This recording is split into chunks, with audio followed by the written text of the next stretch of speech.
আসসালামু আলাইকুম ওয়া রাহমাতুল্লাহ। প্রিয় দর্শক, আয়াতুল কুরসির কথা আপনারা নিশ্চয়ই শুনেছেন।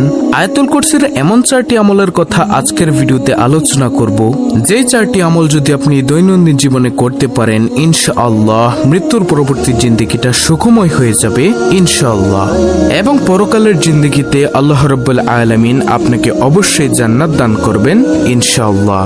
দর্শক, 60 থেকে 70 বছরের এই দুনিয়ার জীবনটা হচ্ছে ক্ষণস্থায়ী, পরকালীন জিন্দেগিটাই হচ্ছে আসল। তো প্রিয় দর্শক, আমি বিশ্বাস করি যে ব্যক্তি মৃত্যুর পরবর্তী জিন্দেগিতে জান্নাতে যেতে চায়, সে আজকে সম্পূর্ণ ভিডিওটি দেখে এখান থেকে পরবর্তীতে উক্ত আমলগুলো শিখে পরবর্তীতে সেও এই 5টি আমল সব সময় করবে ইনশাআল্লাহ। তাহলে চলুন কোনো কথা না বাড়িয়ে সম্পূর্ণ আলোচনায় প্রবেশ করা যাক। তো 1 নম্বর আমল হলো প্রত্যেক ফরজ সালাতের সালাম ফিরানোর সাথে সাথে আয়াতুল কুরসি পাঠ করা।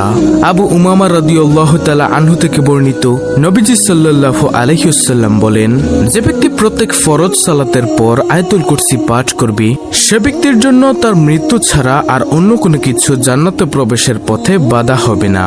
সুবহানাল্লাহ।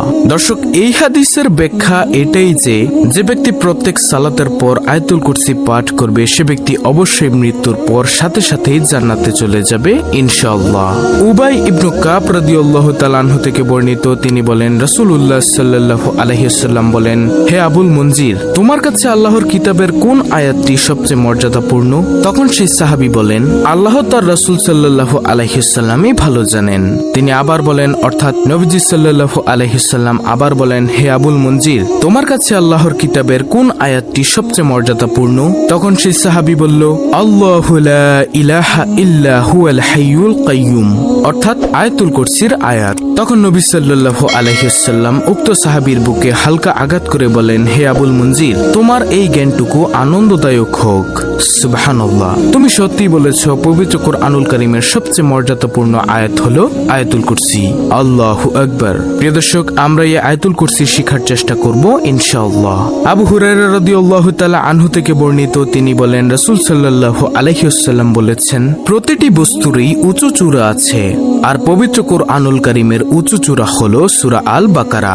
এতে এমন একটি আয়াত আছে যা কুরআনুল কারীমের একেবারে শ্রেষ্ঠ একটি আয়াত, আর আয়াতুল কুরসি হলো সূরা বাকারার 255 নং আয়াত। প্রিয় দর্শক, এই আয়াতুল কুরসি যদি আপনি না পারেন, তাহলে আপনার চেয়ে হতভাগা এই পৃথিবীতে আর কেউ নেই।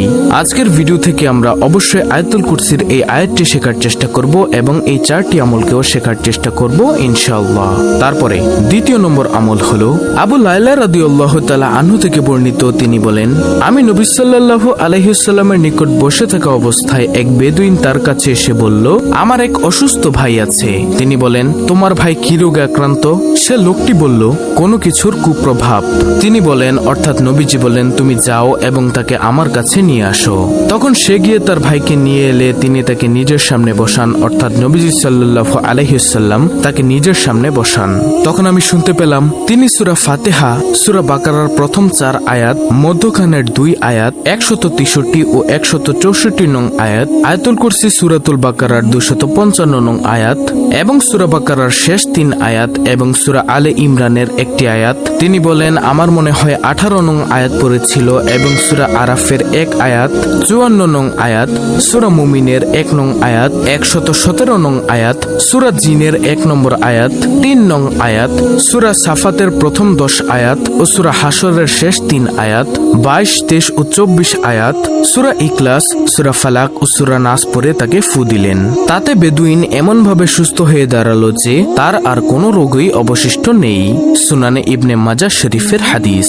প্রিয় দর্শক, আপনাদের মধ্যেও যদি কারো শরীরে কোনো কিছুর কুপ্রভাব থেকে থাকে, তাহলে উক্ত আমলটি করবেন ইনশাআল্লাহ। আল্লাহ তাআলা আপনাকে অবশ্যই এর উত্তম যাজাখায়ের কল্যাণ দান করবেন। 3 নম্বর আমল হলো, আপনি যদি কোথাও গমনের উদ্দেশ্যে বাড়ি থেকে বের হন, অর্থাৎ কোথাও যাবেন, এমন সময় বাড়ি থেকে বের হওয়ার সময় যদি আয়াতুল কুরসি পড়ে আপনার শরীরটাকে মাসাহ করেন, মাসাহ করে বাড়ি থেকে বের হন, আল্লাহ রাব্বুল আলামিনের হাজারো ফেরেশতা ফেরেশতা আপনাকে পাহারা দিবে, যাতে করে দুনিয়ার সকল বালা মুসিবত থেকে আপনি বেঁচে যান ইনশাআল্লাহ। আল্লাহু আকবার। তারপরে ৪র্থ নম্বর আমল হলো আয়াতুল কুরসি পড়ে ঘুমিয়ে যাবার আমল। নবীজি সাল্লাল্লাহু আলাইহি ওয়াসাল্লাম তার সাহাবী আবু হুরায়রা রাদিয়াল্লাহু তাআলা আনহুকে কাজ দিলেন যে সদগার মাল পাহারা দেওয়ার জন্য। তখন সেই সাহাবী আবু হুরায়রা রাদিয়াল্লাহু তাআলা আনহু সেই মালগুলো পাহারা দিচ্ছেন। এমন সময় তিনি দেখলেন একজন লোক চুপি চুপি এসে সেখান থেকে খেজুর অথবা অন্য কিছু চুরি করে নিয়ে যাচ্ছেন। তখন আবু হুরায়রা রাদিয়াল্লাহু তাআলা আনহু সেই চোরের হাত ধরে বলল, আমি তোমাকে নবীজির দরবারে নিয়ে যাব, তোমার বিচার করা হবে। তখন ওই চোর কান্না করা শুরু করলো। সে অভাবের কথা বলল যে আমার ঘরে অনেক অভাব, তুমি আমাকে ছেড়ে দাও, আমি আর জীবনেও চুরি করব না। নবীজির সাহাবীদের তো ছিল অনেক মায়া। নবীজির সাহাবী আবু হুরায়রা রাদিয়াল্লাহু তাআলা আনহু সেই চোরকে মায়া করে ছেড়ে দিলেন। নবীজি সাল্লাল্লাহু আলাইহি ওয়াসাল্লামের দরবারে পরের দিন যাওয়ার পর নবীজি তাকে জিজ্ঞাসা করলো, ও আবু হুরায়রা, গতকাল রাতে তোমার কাছে একজন চোর গিয়েছিল, তুমি তাকে কি করেছো?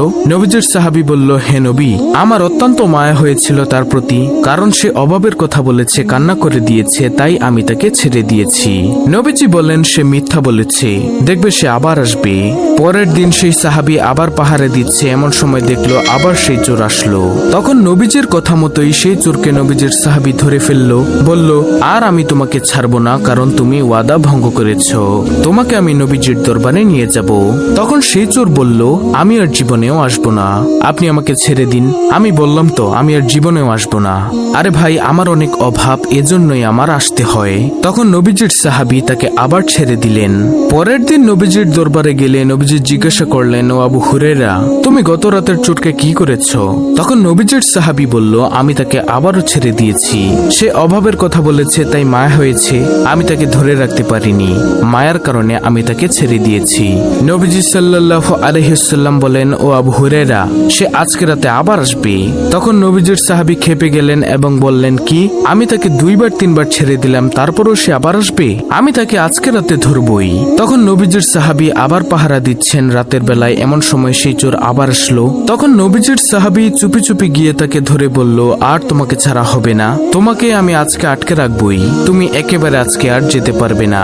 তখন নবীজির সাহাবীর ওই কথা শুনে চোর বলল, আমাকে তুমি ছাড়বে না, তুমি আমাকে ছেড়ে দাও, আমার অনেক অভাব। তখন সাহাবী বলেন, না, তোমাকে আমি ছাড়বো না।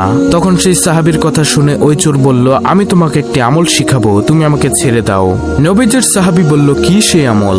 তখন সেই চোর বলল, কেউ যদি ঘুমানোর পূর্বে আয়াতুল কুরসি পাঠ করে ঘুমিয়ে যায়, তাহলে শয়তান ওই কর্তৃত্ব হারিয়ে ফেলে, শয়তান আর তাকে কোনো ডিস্টার্ব করতে পারবে না। তখন এই আমলটির কথা শুনে নবীজির সাহাবী তাকে ছেড়ে দিলেন। ওই চোর চলে গেল। এইবার নবীজির দরবারে আসলো আবু হুরায়রা রাদিয়াল্লাহু তাআলা আনহু।